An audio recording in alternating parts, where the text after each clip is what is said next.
Poltergals presents Terrifying Tales. Hi, I'm Debbie.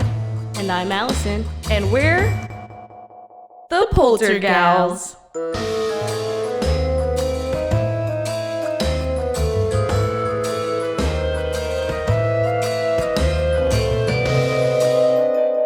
Spooky. This is from the book Ghost Stories of Texas by Joanne Christensen, published by Lone Star Publishing.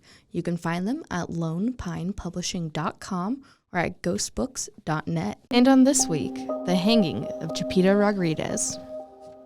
On the banks of the Nueces River, near the little town of San Patricio, Texas, a shadow moves in the moonlight. A soft sound is carried on the wind. It is a mournful sigh, then a gentle sobbing that can be heard above the soothing sound of the river. Suddenly, a dark shape can be seen, the silhouette of a woman gliding along a path near the water. At the base of an old mesquite tree, the figure pauses.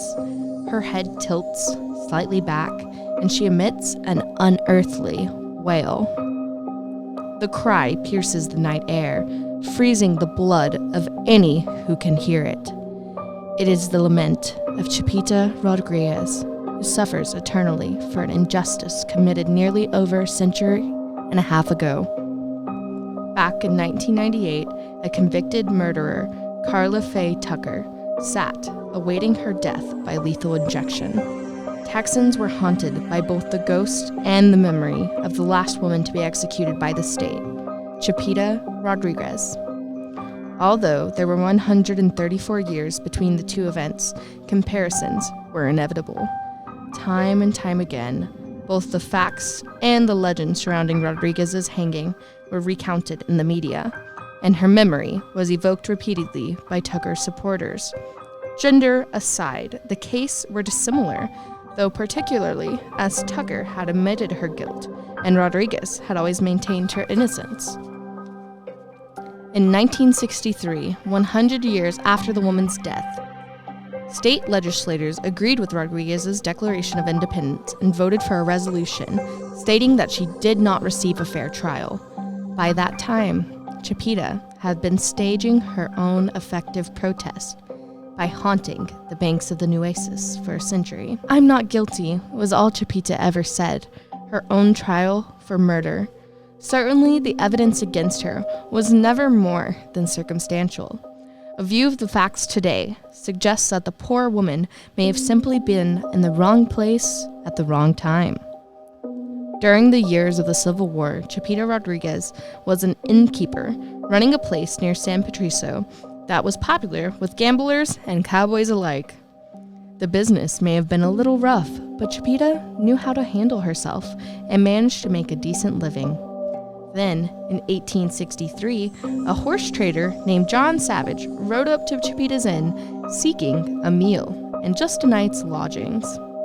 He had with him some heavily packed saddlebags, as he was carrying around hundreds of pieces of gold. Later, the jury at Chapita's trial would be asked to believe that Chapita had her eyes fixed greedily upon those riches. Whether she did or not can never be known for sure. However, what is known is that Savage's body was later found, stuffed into some gunny sacks. He had been hacked to death with the axe that Chapita used to split her kindling.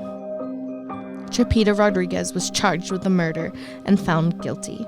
The prosecution said that the motive had been robbery, even though the gold-filled saddlebags were never found near Savage's body. That, and the fact that Chapita refused to speak in her own defense, made many San Patricio residents believe that the innkeeper was protecting somebody. Who could that be? County historian Keith Kuthridge once told the Corpus Christi Caller-Times, people said it was an illegitimate son who actually did the axe work. Even the jury appeared doubtful. Although they returned a guilty verdict, the members of the jury recommended lenience for Chapita Rodrigez. The judge, however, would have none of it. He ordered that at sunset on Friday, November 13th, of 1863, Chapita would be hanged by the neck until dead.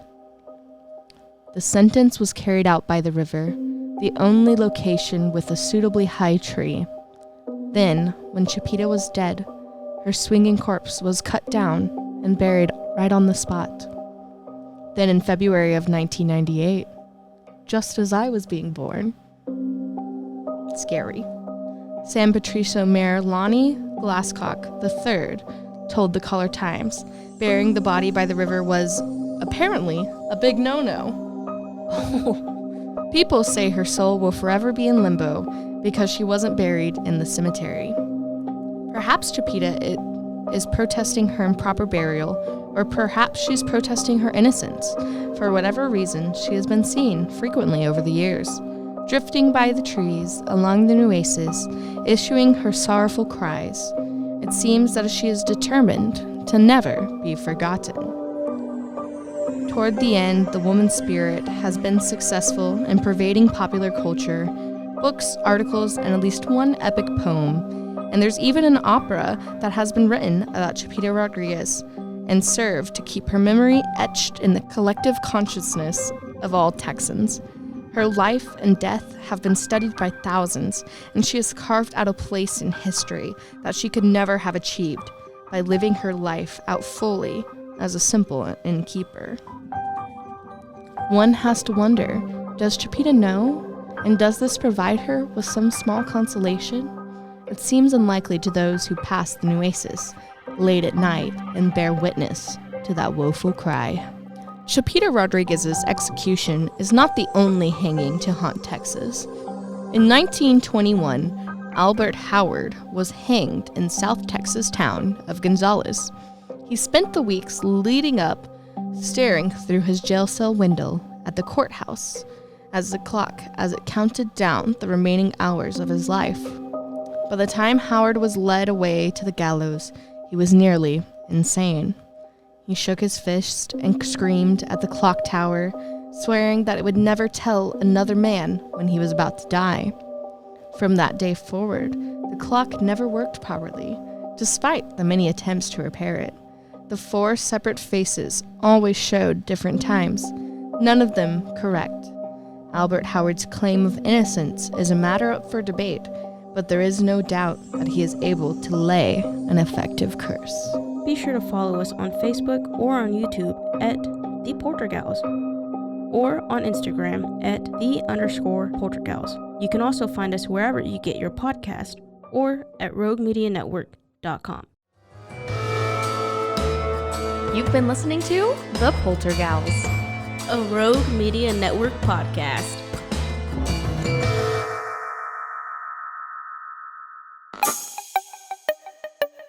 This has been a Rogue Media podcast.